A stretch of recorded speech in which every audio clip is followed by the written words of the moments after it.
Nous avons besoin de toi, Seigneur. Nous avons besoin de toi, Seigneur. Nous avons besoin de toi, Seigneur Jésus. Révèle-toi ce matin parmi nous, Seigneur. Révèle-toi ce matin parmi nous, Seigneur. Révèle-toi parmi nous, Seigneur Jésus. Merci, Seigneur. Merci, Seigneur Jésus. Gloire à ton nom, Jésus. Gloire à ton nom, Seigneur.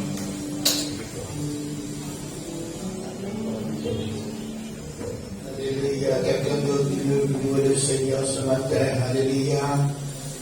Il est beau de louer le Seigneur. Il est beau de raconter les louanges du Seigneur. Alléluia, Jésus. Aikenda maili hondo sondoro. Merci, Jésus.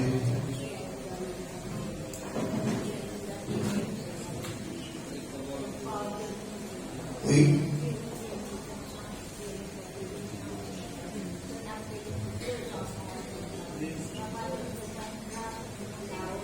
Oui.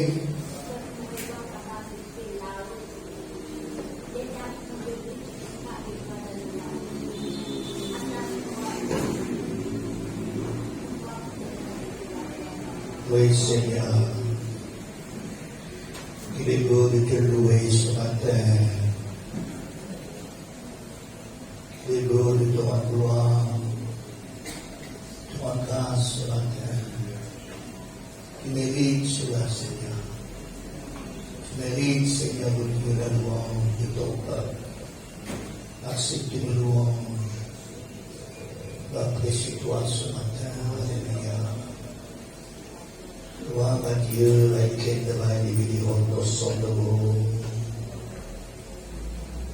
merci Seigneur.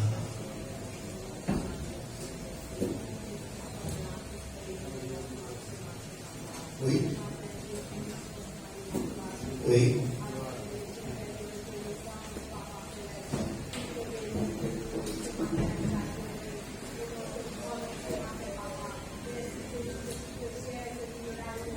Amen.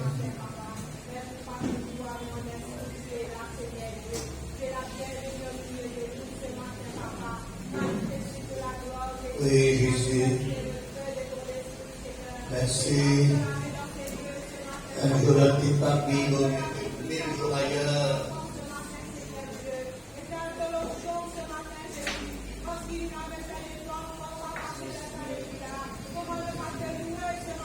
Oui, Seigneur.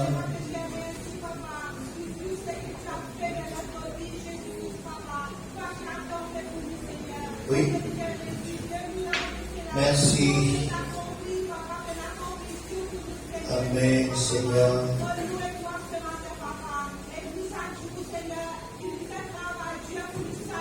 Oui, Jésus. Gloire à Dieu.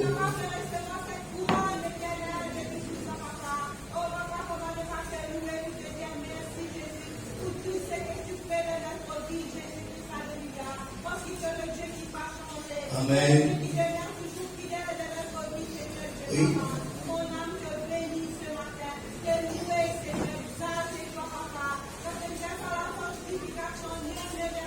Oui, Seigneur.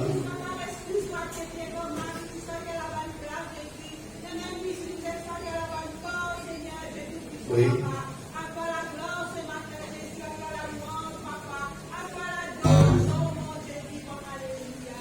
Amen. Gloire à Dieu. Alléluia.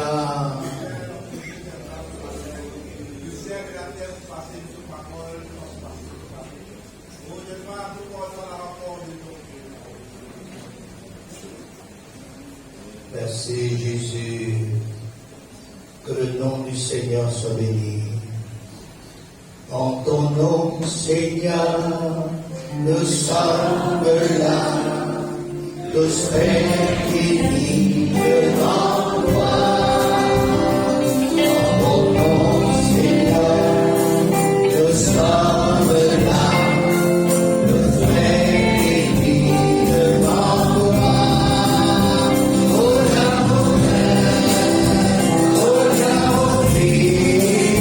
Oh,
Bienvenue dans la présence du Seigneur. David qui a nous un jour dans des parvis, vaut mieux que 1000 jours ailleurs. Vous connaissez 1000 jours, c'est quoi? Combien de jours? Combien d'années ça? 1000 jours. Hein? Un petit peu moins de 3 ans. Un jour dans les parvis du Seigneur vaut mieux que 1000 jours, 10 ans et demi, 10 ans, 3 quarts, n'importe où ça. Je souhaite la bienvenue ce matin à tous les nouveaux nouvelles qu'il a. Je souhaite la bienvenue aussi à ceux qui peuvent visiter nous dans cette assemblée, dans cet endroit. Et puis, je souhaite la bienvenue aussi à Karen, la fille de Rosemary, absent du pays plus de 3 ans. Hein? La bienvenue de la Réunion. Ah ben, elle est au Bercail. C'est la bienvenue aussi à Jack Meunier, qui est absent du pays 3 mois, de l'Amérique. Et puis, nous sommes la bienvenue au pasteur Cédric Kotaya et sa famille, qui est aussi de l'île de la Réunion. Voilà. Soyez tous les bienvenus, et aussi bien ceux qui viennent, tout le temps là. Bravo Seigneur. Voilà, ce matin, comme nous finissons d'annoncer, voilà, qui met là avec tout le frère, le pasteur Cédric Kotaya, c'est lui qui vous parle de la part du Seigneur, au point que la majorité nous connaît le frère, le pasteur Cédric Kotaya, avec nous si bien, voilà, passé à l'île de la Réunion, ça fait déjà 1 an, quelques mois. Et nous avons la joie ce matin, au pied de nous, le frère qui habite à Saint-André et qui est là parmi nous aujourd'hui. Voilà, nous laissons parce que Dieu bénisse notre frère.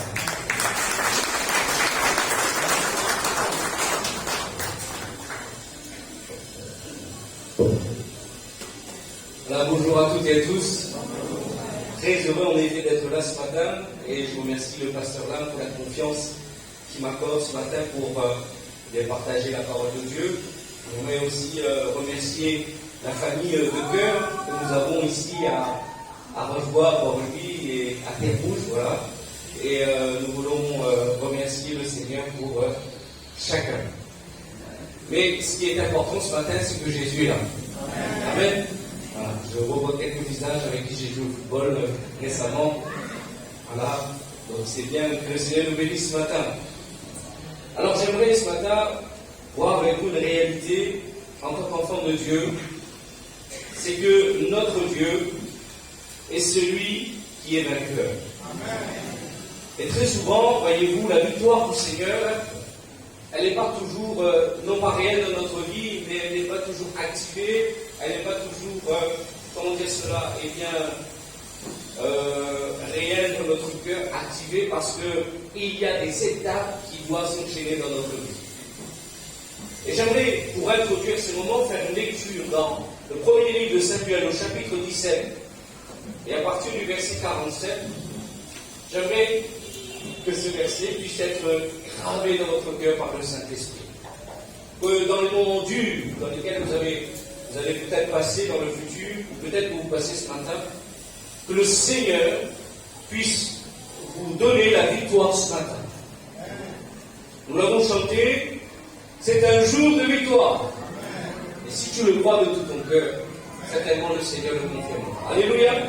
1 Samuel chapitre 17 verset 47, il est dit, en toute cette multitude, et toute cette multitude saura que ce n'est ni par l'épée, ni par la lance que l'Éternel sauve.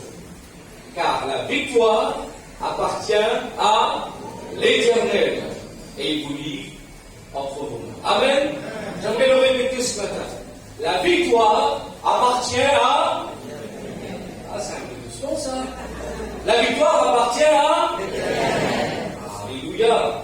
Tu le diras à ton voisin, à ta voisine. La victoire appartient à l'Éternel.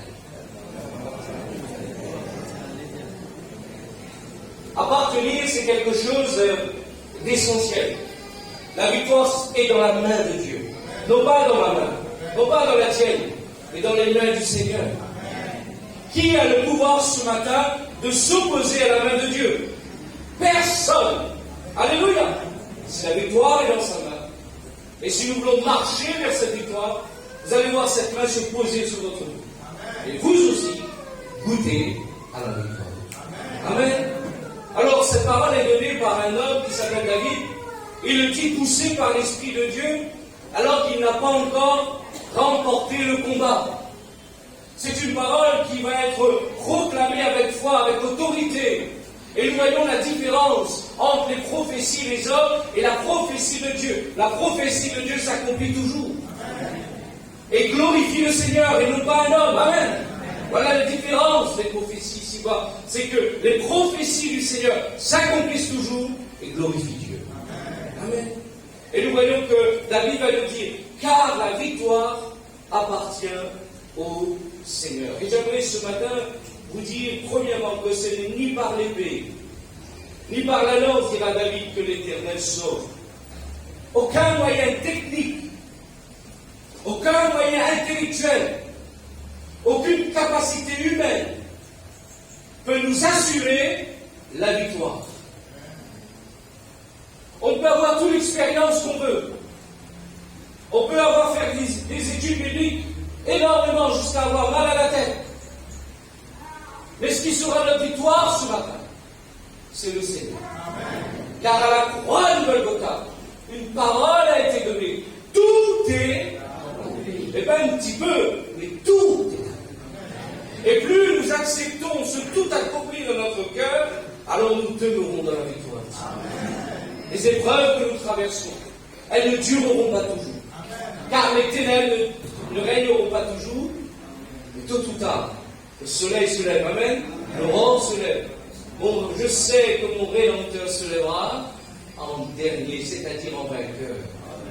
Et que ce matin, il puisse se lever dans votre cœur et dans votre vie. Alors, David dira, eh bien, ce n'est ni par la lance, ni par l'épée, c'est par aucun moyen technique, mais véritablement par la grâce de Dieu. Je ne sais pas quelle est cette victoire dont tu as besoin ce matin. Ce que je sais, c'est que le Seigneur a triomphé de tout. De tout. Personne n'est plus grand que Dieu. Personne n'est au-dessus de son nom. Un seul nom nous a été donné pour qu'on puisse être sauvés et pardonnés de nos péchés. Mais plus que cela, pour que nous puissions vivre la vie éternelle, c'est le nom de... Ah, ça commence à venir là alors. C'est le nom de Jésus. Nous n'avons pas honte de ce nom. Car ce nom nous a sauvés de la honte. Ce nom nous a délivrés de nos liens. C'est un nom puissant. Parlez de Dieu, vous allez voir, ça ne gêne pas. Commencez à parler de Jésus. Vous allez voir que les hommes et les femmes seront gênés. Et ce matin, c'est ce nom que nous proclamons dans ce lieu. C'est le nom de Jésus. Alors, quelles que soient les luttes, les combats que tu traverses ce matin, il y a une victoire qui est possible. Mais avant que cette victoire soit réelle, qu'elle soit activée, qu'elle soit notre partage, nous avons, vous et moi, une responsabilité. Dieu n'est pas un magicien. Dieu ne fait pas des choses pour épater la galerie. Non, Dieu, en nous communiquant sa victoire, c'est pour que vous et moi, nous puissions bien le connaître davantage, lui apporter ensuite notre connaissance, et que nous voyons son œuvre s'opérer en nous. Amen. Et que nous voyons des choses miraculeuses, premièrement, dans notre vie. David va vaincre Goliath, un géant. Humainement, c'était impossible, mais par la grâce de Dieu, David, d'un seul coup, va vaincre Goliath. Et il a fallu pour lui connaître des moments de victoire tout petits pour connaître cette grande victoire. Et ce matin, j'aimerais dire que très souvent, nous, enfants de Dieu, peuple de Dieu, nous désirons ardemment que les choses se manifestent d'une manière grande. Nous voulons de grandes victoires pour le peuple de Dieu. Amen. C'est dans le plan de Dieu. Mais pour arriver à ces grandes victoires, il nous faut passer par les petites victoires. Si dans les petites victoires, nous ne triomphons pas, ne croyez pas que dans les grandes, nous allons triompher. Très souvent, nous avons un grand pédagogue, le Saint-Esprit, qui nous conduit dans des petits combats, mais qui sont essentiels, qui détermineront notre attitude ensuite vers les grands combats. Très souvent, nous disons que parce que David a lutté contre l'ours, contre le lion, j'ai vu un lion de près, il y a quelques années de cela, on voulait me faire entrer dans une cage avec des lions, hein, c'est la casella, pour ceux qui connaissent. Et j'ai vu les hommes pour le protéger avec quelques bâtons. C'est un peu faible ça, les bâtons, là, devant un lion. Un lion c'est féroce, n'est-ce pas?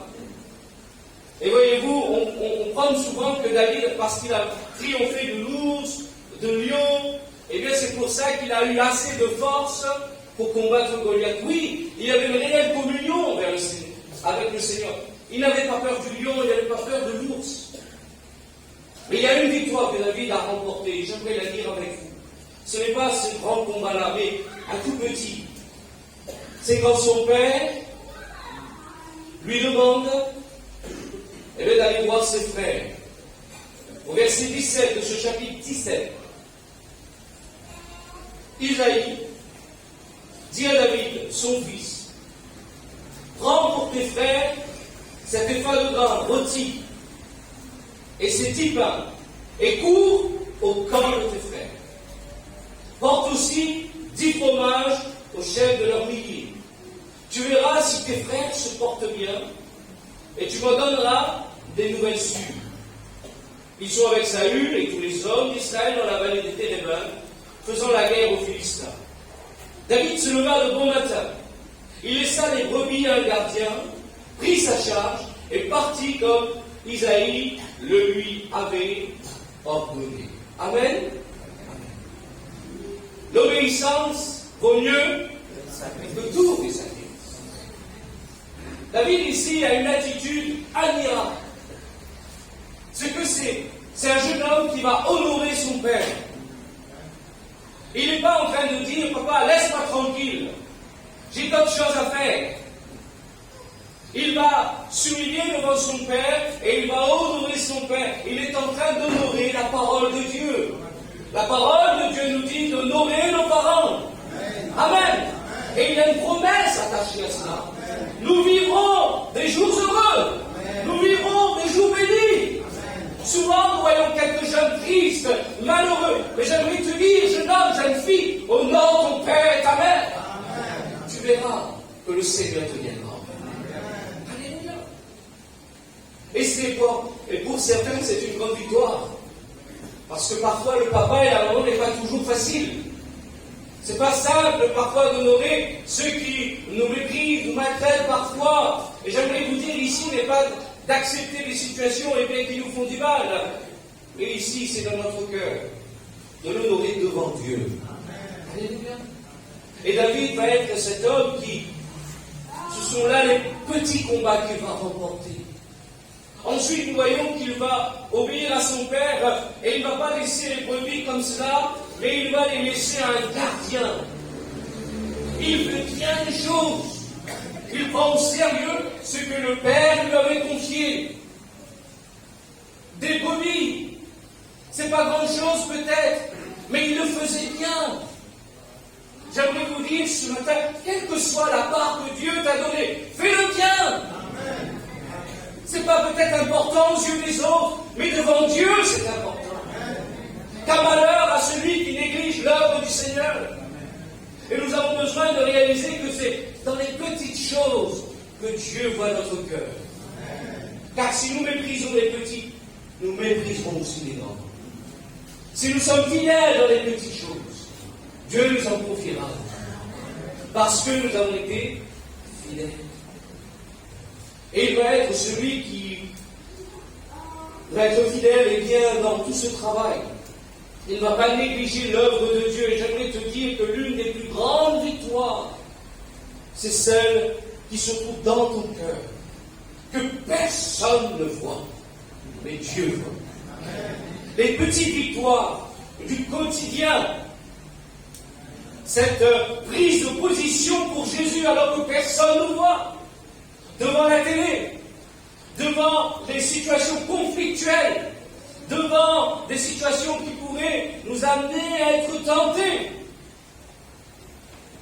Il m'est arrivé une fois de commander une pizza à l'île de la Réunion. Alors j'ai vu que les pizzas de l'île de la Réunion et de Maurice sont complètement différentes. Hein. Elles sont très bonnes chez vous. Et voyez-vous, la vendeuse m'avait rendu la monnaie. Très souvent, je prends la monnaie, je fais semblant que je regarde, et puis je mets dans ma poche. Parce que c'est plus difficile parfois de compter la monnaie de suite. Mais à cet instant, je ne sais pas pourquoi, mais j'ai bien compté. J'ai vu qu'il y avait de la monnaie en trop. Et quand j'ai rendu, je dis, madame, vous m'avez rendu de la monnaie en trop. Et elle était complètement étonnée. Monsieur, pourquoi vous faites ça? Pourquoi vous me rendez la monnaie? Je dis, mais parce que, eh bien, on ne vole pas, je suis chrétien, je vous donne. C'était pas grand-chose, hein. Peut-être 1, 2 euros. Mais si là, je ne triomphe pas, comment devant la sainteté de Dieu, si Dieu me confie de grandes choses à gérer, si sur 1 euro, je n'arrive pas à honorer le Seigneur, comment je vais honorer Dieu avec 1000 euros? Ce n'est pas l'importance des choses qui compte, c'est notre cœur. Et j'ai besoin de veiller sur mon cœur. Ça peut être quelques brebis, ça semble futile, mais c'est important pour Dieu. Et il va les remettre à un gardien. On voit ici un homme qui est rempli de sagesse et qui comprend que nous devons être fidèles dans les petites choses. Et avant de vaincre Goliath, nous devons vaincre notre cœur. Avant de triompher pour Dieu, Dieu doit triompher dans notre cœur. David va comprendre la priorité, c'est celle d'obéir à son père, de faire la volonté de son père. Quand on voit ça, c'est normal, c'est un fils qui est fidèle, c'est un fils, bien voyez-vous, qui obéit à son père. Mais j'aimerais vous dire que ce n'est pas toujours ça. Quand on regarde un peu plus loin dans le chapitre 16, vous savez, le prophète Samuel va venir pour oindre au roi parce que Saül va être rejeté. Dans le chapitre 16, Dieu parle à Samuel, cesse de pleurer. Et bien sûr, Saül, car j'ai choisi un autre roi. J'aimerais vous dire que Dieu ne dépend pas des hommes. Dieu marche vers un plan. Alléluia! Dieu marche vers un plan. Et il va dire, à Samuel, quand cesseras-tu de pleurer sur Saül? Je l'ai rejeté afin qu'il ne règne plus sur Israël. Remplis ta corne d'huile et va, je t'enverrai vers toi. Et lorsqu'il va aller vers le père de David, voyez-vous, il va demander à ce que tous les fils se purifient, se sanctifient et viennent devant Samuel. Alors le grand jour arrive. Nous voyons que les fils viennent et le premier c'est Eliab. Eliab est costaud. Eliab, voyez-vous, c'est quelqu'un qui a la carrure, beaucoup d'apparence. Mais Dieu sonde les cœurs et les reins. Et il va dire à Samuel, ne prends point garde à son apparence, à la hauteur de sa taille, car je l'ai rejeté. L'Éternel ne considère pas ce que l'homme considère. L'homme regarde ce qui frappe les yeux, mais l'Éternel regarde le cœur. Eliab a été mis de côté. Ensuite, on va appeler notre fils, Aminadab. Lui aussi, le Seigneur va le mettre de côté. On va appeler Shammar et il va être mis de côté. Et là, tous les 7 fils vont être appelés. Mais Samuel, dans son cœur, sait que Dieu a dit qu'il y a un fils qui est là, et ce sera pour l'Éternel. Alors il se pose cette question, il interpelle le père, est-ce que tous tes fils sont là? Et il va dire, oh, il est là, c'est un plus jeune. On dirait que David n'était pas considéré. David n'était pas celui sur lequel on mettait beaucoup d'espérance, humainement parlant. C'était un jeune, avec une belle figure, mais c'était celui qui va garder les deux. Alors Samuel va dire à son père, appelle ici, envoie-le chercher, et emmène-le. Et voyez-vous, on va appeler David. Et la Bible nous dit, on va au verset 12, Isaïe l'envoya chercher, et il était blond, avec de beaux yeux, une belle figure. L'Éternel dit à Samuel, lève-toi, oins-le, car c'est lui. Samuel prit la corne d'huile et l'oignit au milieu de ses frères. Alléluia. Au milieu de ses frères. alors qu'il avait été mis de côté. Je ne sais pas si cela vous est déjà arrivé. D'être mis de côté, de ne pas être considéré. Et ensuite, on vous invite, alors que vous n'étiez pas prévu. Et vous savez ce qui se passe? Généralement, nous à la Réunion, on appelle ça gros cœur. Dis-moi, je ne viens pas. Vous ne m'avez pas invité la première fois, moi je ne viens pas. À la Réunion, on appelle ça faire gros cœur. Rancunier, parce qu'on n'a pas été invité au premier. Mais je vois ici David, quelqu'un de différent. David ne tient pas rancune. David est celui qui va venir, avec beaucoup d'humilité, sans prétention. C'est Samuel qui le met au milieu de ses frères. Ce n'est pas lui qui se met au milieu, mais c'est Samuel qui le met au milieu. Voyez comment Dieu nous élève autant que nous. Si on s'abaisse sous sa main puissante, c'est lui qui nous élève. On n'a pas besoin de s'élever. C'est lui qui nous élève. Alléluia. Et nous devons faire très attention, comment nous agissons avec les autres, car c'est dans ces petites victoires que le Seigneur nous aide. Alléluia. J'aimerais peut-être vous montrer les réalités. Je vais dire à mon frère Jack qui va s'approcher sur. Viens Jack, on va faire une petite expérience. Comme ça, vous allez bien comprendre. Souvent, nous, on veut être le premier, on veut être le plus grand. Par exemple, Jack est plus grand que moi. Comment ça se fait? Il est plus grand que moi. Tu ne peux pas être plus grand que moi. Alors, ce qu'on va lui demander, c'est de s'abaisser. Je sais qu'il est souple. Hein? Voilà. Là, c'est bien. Là, je suis plus grand. C'est ce que moi je dis. Mais on dirait c'est pas assez. Il prend pas toute la place. Je vais l'abaisser encore, l'abaisser. Et là, je dis, là, je suis le plus grand de tous mes frères. Mais dites-moi, en réalité, est-ce que j'ai grandi d'1 centimètre? Non. Je n'ai pas grandi d'1 centimètre. Par contre, mon frère, lui, souffre. Là, son genou doit bien tirer là. Je l'ai humilié, je fais du tort. Et moi, je n'ai pas grandi d'un seul centimètre. La vraie grandeur, c'est celle du cœur. C'est quand j'élève mon frère et qu'il est plus grand que moi que je me réjouis. Alléluia! Bon, Dieu, merci, on peut l'applaudir.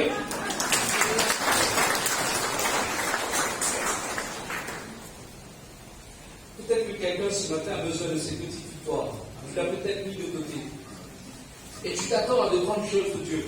Mais le Seigneur t'attend, lui, dans les petites victoires. Tes relations. Des choses que personne ne voit, mais que Dieu voit. Glorifie son nom. Et tu verras qu'il t'amènera. Amen. Voyons ensuite un deuxième point qui va amener David devant Goliath et de triompher et qui va proclamer que la victoire appartient à Dieu. Cette deuxième victoire se trouve cette fois-ci au versets 26 et 30 du chapitre 17.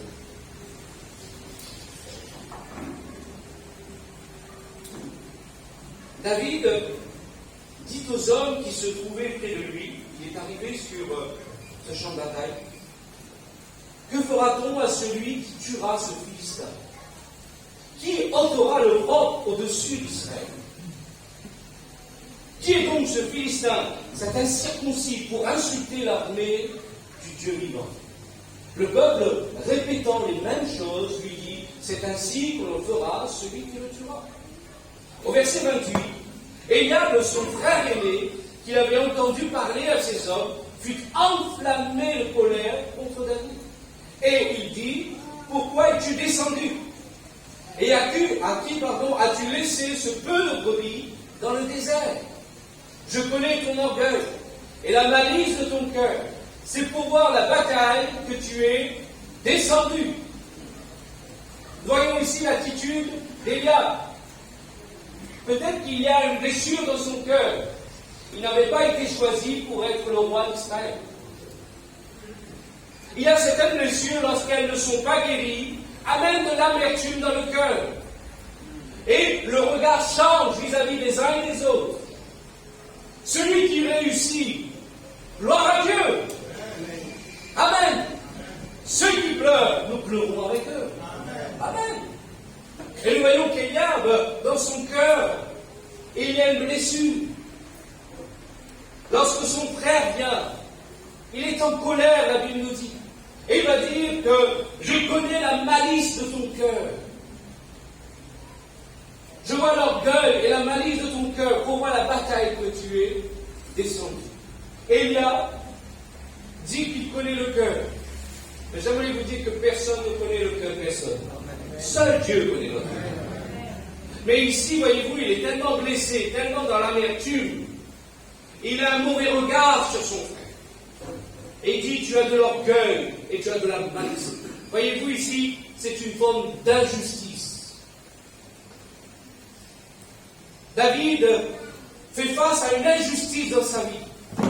Et j'aimerais vous dire, en tant que chrétien, nous ferons face toujours à de l'injustice dans notre vie. C'est la réaction face à cette injustice qui nous donnera la victoire. C'est notre réaction qui nous donne la victoire ou la défaite. Et quand je regarde David ici, il va avoir la meilleure des réactions. Et peut-être ce matin, quelqu'un doit vivre cela. Toi qui vis cette injustice, Dieu te donne la victoire ce matin. Regardez ce qu'il va dire au verset 30. Il se détourna de lui pour s'adresser à un homme et fit les mêmes questions. Le peuple lui répondit comme la première fois. Ah, mais la malice. Son frère l'accuse. Son frère lui dit qu'il a de l'orgueil. Son frère lui dit qu'il a de la malice. Qu'est-ce qu'il fait? Il le regarde et il se détourne. Vous savez qu'il faut beaucoup de fois pour se détourner. Sinon, c'est la chair qui parle. Comment on connaît mon cœur? Qui cela tient où ces choses? Qui t'a dit ces choses? Et on peut se justifier. Tu sais, j'ai laissé les brebis avec un gardien. C'est mon père qui m'a envoyé. Alors on peut raconter beaucoup de choses pour se justifier. Mais quelqu'un qui a de la haine pour vous, n'essayez pas de le convaincre. Tout ce que vous allez dire va alimenter davantage sa colère. Mais des paroles douces apaisent ce conflit.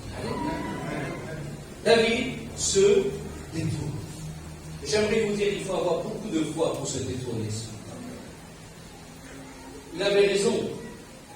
Il aurait pu proclamer des choses. Ça aurait été juste. Mais il comprend ici que s'il s'arrête là, devant Goliath, il ne va pas triompher. J'aimerais te dire que le vrai combat, ce n'est pas cette injustice. C'est derrière que tu as une grande victoire. Si tu ne réussis pas cette épreuve, oh, tu ne remporteras pas la grande victoire que Dieu a promise pour toi. Il te pose ce matin de dire, Seigneur, je veux me détourner de toute forme d'injustice. Mon frère m'accuse, tu sais toutes choses. Il m'est arrivé une fois, quand j'étais tout petit, à l'âge de 8 ans, alors que nous étions dans un culte semblable à celui-ci. Le pasteur avait prêché, alors j'étais tout petit, je n'ai pas écouté tout le message, mais à un moment donné, il va faire un appel pour ceux qui veulent être remplis du Saint-Esprit, et à mon âge, cet appel a parlé à mon cœur, 8 ans, et je me suis dit, ah ben, moi aussi je veux. Vous savez que le cœur d'un enfant est un nom simple. Et je me suis approché sur le devant, il avait prié pour moi, le Seigneur m'avait visité, dans mon cœur, j'ai ressenti la paix, la joie, l'amour, j'ai ressenti que Jésus était vivant. Et qu'il était vraiment celui dont on présentait, il est amour, le Seigneur. Il avait rempli mon cœur de petit enfant. De telle manière que lorsque l'offrande est passée par la suite, j'avais une pièce, c'était en francs à l'époque, hein. Ça montre que je suis vieux là-dedans. 5 francs. Et j'avais ramassé les petites feuilles, et bien dans la cour de ma grand-mère, de petits de litchi, j'avais ramassé, et ensuite elle m'avait donné 5 francs. Et quand cette pièce, je la gardais toujours sur moi, au cas si mes sœurs allaient prendre. Alors je gardais cette pièce sur moi, mais quand l'offrande est passée, j'étais tellement rempli, tellement comblé, j'étais tellement heureux que ce 5 francs n'avait plus de valeur pour moi. Et je l'ai mis dans le panier d'offrande. Toute ma richesse d'enfant, je l'ai mis dans le panier d'offrande. Et ce panier est passé, et j'étais pas là en train de surveiller le panier. Ce qu'on donne à Dieu, on ne surveille pas. Hein. Celui qui donne, donne avec joie. Amen. Et voyez-vous, le Seigneur. Et le pasteur me dit, qui a été baptisé du Saint-Esprit, qui avait vécu quelque chose ce matin, et moi j'étais fier, en repitant, lever ma main. Mais il y avait mes sœurs qui étaient à côté de moi. Et ils étaient en train de dire, là tu as vécu quelque chose, toi. Et ils étaient là en train de déstabiliser mon cœur. Non pas qu'elle le voulait elle-même. Vous savez que Dieu parfois permet certaines choses pour voir si nous voulons toujours Dieu. C'est pas Eliab le problème ici. C'est notre réaction devant le problème. Et voyez-vous, j'étais là et mes soeurs me disent, non, tu n'as pas vécu ça, tu es en train de faire semblant. Et moi j'étais toujours dans la joie. Et quand mon père déposait les gens avant de nous prendre à la fin, c'était celui qui déposait tout le monde avant. Toutes les familles qui n'avaient pas de transport, il les déposait. Ensuite, la salle était fermée. Ensuite, il nous prenait et il nous ramenait chez nous. Et quand on vient devant la maison, il y avait le portail à ouvrir. Et c'était généralement le seul garçon, c'est moi, qui devait ouvrir. Et moi, j'étais tout le temps en colère. Pourquoi c'est moi qui dois ouvrir? Mais ce dimanche-là, la voiture, à peine qu'elle était encore en roulée, elle ne s'était pas encore arrêtée, j'ai ouvert la porte, j'ai couru, j'ai ouvert le portail. Et j'étais heureux de le faire. Seul Dieu peut nous donner cette paix, cette joie. On ne m'a pas obligé de faire. C'est le Seigneur qui m'a compris. Et j'aimerais vous dire, en tant qu'enfant de Dieu, il n'y a pas d'obligation. Mais il y a l'onction. Mais il n'y a pas d'obligation. Mais il y a l'onction sur nous. Et ce matin, j'aimerais vous dire, pour faire l'œuvre de Dieu, il nous faut l'onction du Seigneur. Et David s'est détourné parce qu'il avait l'onction. L'onction n'est pas dans les combats, les querelles, les disputes. L'onction est pour la gloire de Dieu. David se détourne. S'il n'avait pas réussi là, le peuple d'Israël était toujours effrayé devant son Dieu. C'est dans les petites victoires que les grandes vont arriver dans notre vie. David va arriver, il va se détourner, il va changer. Il comprend ici que c'est la récompense qui est la plus importante. Il va demander à chaque fois. Ce n'est pas simplement de se détourner le problème. Comprenez bien ici, il va tout de suite rappeler c'est quoi la récompense, quel est l'objectif. Et il est en train de ramener sur son cœur la gloire de Dieu. Quand je me détourne de ces combats futiles, mes regards se tournent vers Jésus. Quand je me détourne des choses qui sont comme injustice, je dois regarder à Jésus. Que c'est lui ma récompense. C'est lui mon héritage. Et nous l'avons chanté un jour, il viendra nous chercher. Si pour certains, plusieurs ne veulent pas fléchir les genoux devant le Seigneur, la Bible nous dit que toute langue, tout genou fléchira devant le Seigneur. Un jour, toute langue, tout genou fléchiront devant le Seigneur. Et nous voulons le faire maintenant dans la présence de Dieu. Alléluia. Peut-être que tu subis une injustice. J'aimerais que tu puisses ce matin laisser cela au pied du Seigneur. Et Seigneur, c'est toi qui es ma justice. C'est toi qui es ma récompense. Ce que les autres pensent, n'importe. Ce que tu penses de moi est le plus important. Ton témoignage est plus grand que le témoignage des hommes. C'est ton esprit qui rend témoignage en mon esprit que je suis enfant de Dieu. Alléluia. Et vous verrez votre cœur être libéré et ne plus être dans des conflits. Alors enfin, il est dit dans ce chapitre 17, nous connaissons cette histoire pour la plupart, Saül va le voir et Saül va lui donner son armure. Il va, la Bible nous dit, s'en débarrasser au verset 38-39. Parce que vous savez que nous ne pouvons pas faire comme les autres, faire un copier-coller. Nous sommes tous uniques. Nous avons tous une empreinte digitale différente. Il n'y a pas deux Cédric, il y a un seul Cédric. Il n'y a pas deux Séléna, comme on écoute, il y a une seule Séléna. Je peux dire oui, amen. Mais pour ceux qui la connaissent, oui, il y a une seule Séléna. Dieu nous a créés uniques. Tu es important pour Dieu. Tu n'es pas une copie de quelconque. Tu n'as pas besoin de ressembler à quelqu'un. Dieu t'aime déjà. Alléluia. Et David comprend ici que pour cette position de combat, il n'a pas besoin de cette armure royale ce n'est pas le statut, la position qui nous donne victoire, mais c'est ma communion avec le Seigneur. Et il revient à l'essentiel, sa communion avec Dieu, comment il a vaincu l'ours et le lion, c'est cette même puissance qui sera avec lui.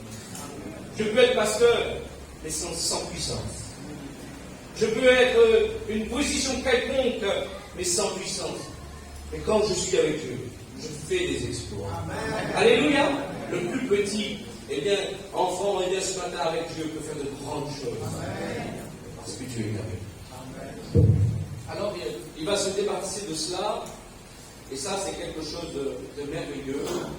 Ce qui m'a interpellé aussi dans ce récit, c'est que, eh bien, il va, au verset 55, Saül va voir David marcher à l'encontre du Philistin.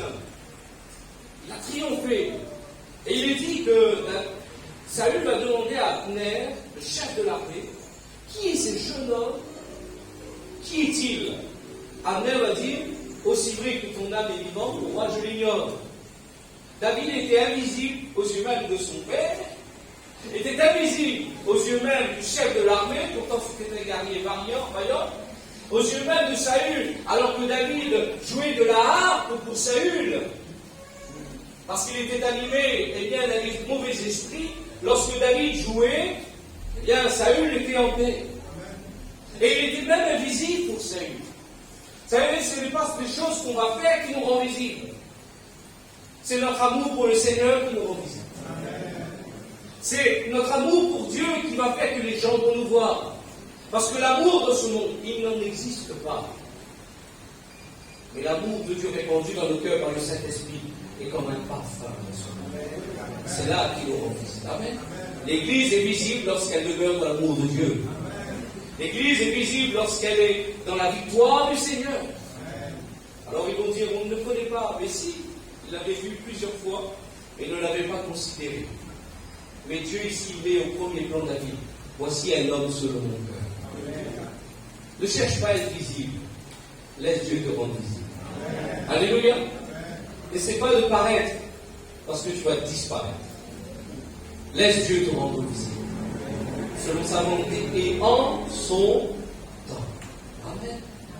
Le plus important, c'est que Dieu soit avec nous. Et enfin, j'aimerais conclure, parce que le temps passe tellement vite. C'est que lorsque Goliath criait devant Israël, la Bible nous dit que le peuple criait de peur, ils étaient effrayés. Mais quand David va remporter la victoire, lorsque David va courir vers Goliath et remporter la victoire au nom de l'Éternel, quelque chose de miraculeux va se faire. Le verset 52, il est dit, et les hommes d'Israël et de Juda, qui poussaient des cris de frayeur, cette fois-ci, regardez, il est dit, ils poussèrent des cris et allèrent à la poursuite des Philistins jusque dans la vallée, jusqu'au port d'Écron. Les Philistins blessés à mort tombèrent dans le chemin de Charaïm jusqu'à Gad et jusqu'à Écron. Les enfants d'Israël revinrent à la poursuite des Philistins et pillèrent leur camp. David va triompher de Goliath parce qu'il a eu des petites victoires dans sa vie et il a pu triompher avec Goliath. Et dans sa victoire, dans cette petite victoire et dans celle qui est devant Goliath, va permettre à ce que tous ensuite entrent dans la victoire. Ta victoire, c'est la victoire de l'Église. Ta victoire, c'est la victoire du peuple de Dieu. Il faut que tu triomphes ce matin, car l'Église a besoin d'entrer dans la victoire. Et petite anecdote, il est dit dans ce verset 52, et les hommes d'Israël et Juda.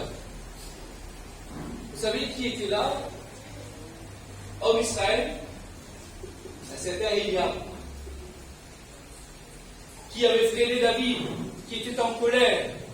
Mais quand il voit son petit frère triompher de Goliath, ça c'est mon frère. Ça c'est mon frère, ça. On dirait que tout d'un coup dans son cœur, il comprend l'importance, c'est pas lui, c'est l'œuvre de Dieu. C'est pour ça que j'aimerais vous rappeler, ne demeurez pas dans des combats charnels. Ce n'est pas important, car Dieu peut changer le mal en bien. Et quand David triomphe, tout Israël court derrière les Philistins. Et il y a le premier, il court. Il est avec le peuple de Dieu. Et il remporte la victoire avec le peuple de Dieu. J'aimerais te dire ce matin, quand tu vas persévérer avec le Seigneur dans tes petites victoires, les grandes qui seront visibles entraîneront plusieurs à la suite. Ceux qui résistaient au premier sont maintenant dans la victoire. Amen. Et ce matin, je crois que Dieu est celui qui veut nous donner la victoire. Alors j'aimerais qu'on puisse ouvrir nos cœurs quelques instants et on va prier le Seigneur. Si le pianiste pourrait jouer la cantique de son choix, on va prier quelques instants. Tu as peut-être subi les injustices. On t'a peut-être méprisé. On t'a mis de côté peut-être. Peut-être même qu'il y a des blessures ce matin dans ton cœur. Et il est impossible à toi de vivre la grande victoire de Dieu dans ton cœur. Parce que tu as négligé peut-être les petites victoires où Dieu t'attendait. Mais ce matin, c'est un jour de victoire. Ce matin, Dieu veut te donner la victoire. Il veut que ta victoire soit la victoire du peuple de Dieu. Ton triomphe soit le partage du peuple de Dieu.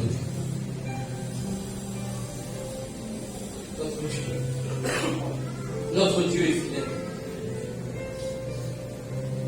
J'aimerais ce matin que tu puisses vivre la victoire, non pas ce que David a vécu. David a vécu. Mais David a vécu avec un Dieu qui est aussi notre Dieu ce matin. Et il est présent au milieu de nous. Par son esprit, par sa parole. Car la victoire appartient à l'Éternel. Il faut que tu la vives. Alors j'aimerais simplement adresser une prière à tous ceux qui dans leur cœur disent Seigneur, je veux vivre ta victoire. Je veux vivre ta victoire. Alors tu vas simplement te mettre debout là où tu es et je vais prier. J'aimerais te conduire dans la victoire. Oh, le Seigneur est fidèle.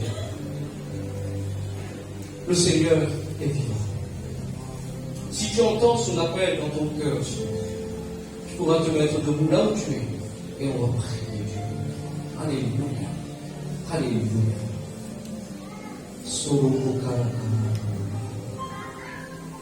Dieu connaît tout. Oh, je ne connais pas ta vie. Mais lui, le Seigneur, il connaît ta vie. Il sait quelle victoire tu as besoin ce matin. Quelques-uns se sont déjà mis, alors que nous avons nos têtes baissées, nos yeux fermés. Si tu hésites, j'aimerais te dire, n'hésite pas. Prends cette victoire. Prends cette victoire du Seigneur. J'aimerais que l'Esprit de Dieu puisse te donner la victoire. Celle qui vient du Seigneur. Celle qui fait, ce n'est pas tes capacités, tes moyens, mais c'est par l'Esprit du Seigneur qui te donnera une sagesse pour répondre, qui te donnera une intelligence pour faire, qui te donnera un amour pour l'œuvre de Dieu. Et par tes mains, le Seigneur glorifiera son nom. Par tes mains, l'Église sera bénie. Au nom puissant de Jésus. Seigneur, nous voici devant toi. Réalisons les grands défis qui sont là devant nous. Et nous voulons confesser qu'il y a des victoires dans notre cœur. Oh Seigneur, ce matin, il y a des petites victoires dans notre cœur. Nous devons triompher ce matin. Toi, tu le sais, toi, tu le connais. Parfois, c'est un caractère. Parfois, c'est un manque de pardon. Parfois, Seigneur, c'est des blessures anciennes qui sont là. Parfois, c'est des projets qui n'ont pas connu les réussites et qui nous ont découragés. Mais ce matin, ta victoire est la nôtre. Et nous triompherons par la foi. Père, dans le nom de Jésus, tu vois chacun ce matin, chaque cœur, chaque vie, que ton esprit sonde ce matin, que ton esprit donne la victoire, que la liberté s'opère dans leur cœur, Père, cette victoire s'arrête maintenant. Sois brisé au nom de Jésus. Et que dans leur cœur, ils trouvent des chemins tout tracés. Ils trouvent la voie de la victoire. Et qu'ils soient poussés par l'Esprit. Au nom puissant de Jésus. Au nom puissant de Jésus. Au nom puissant de Jésus. Alléluia. Alléluia. Vous pouvez vous asseoir maintenant dans la paix du Seigneur. Alléluia. Alléluia. Seigneur, alléluia. Merci pour la parole ce matin, Seigneur. Parole vraie, Seigneur. Parole, Seigneur, mon Dieu, c'est cette parole vivante, Seigneur. Tu nous as montré les principes, Seigneur. Comment tu fais les choses, Seigneur. Merci, Seigneur, mon Dieu, parce que tu as ta manière, Seigneur, de faire. Merci, Seigneur, parce que de celui qui contrôle les choses, Seigneur. Combien ce matin, Seigneur, nous louer toi, nous rendre grâce, Seigneur. Merci, Seigneur, mon Dieu, pour, Seigneur, mon Dieu, ce moment, pour, Seigneur, mon Dieu, ta parole, Seigneur.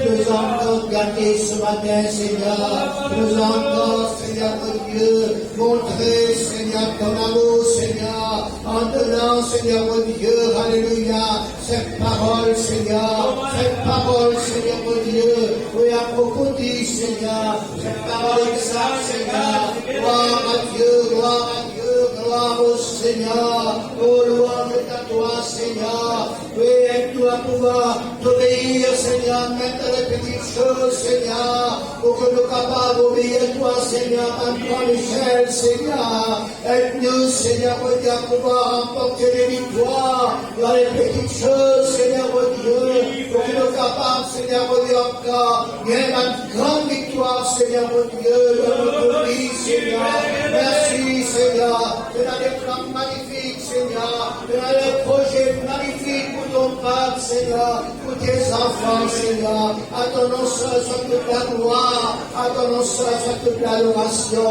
merci, Seigneur, merci, Jésus, merci.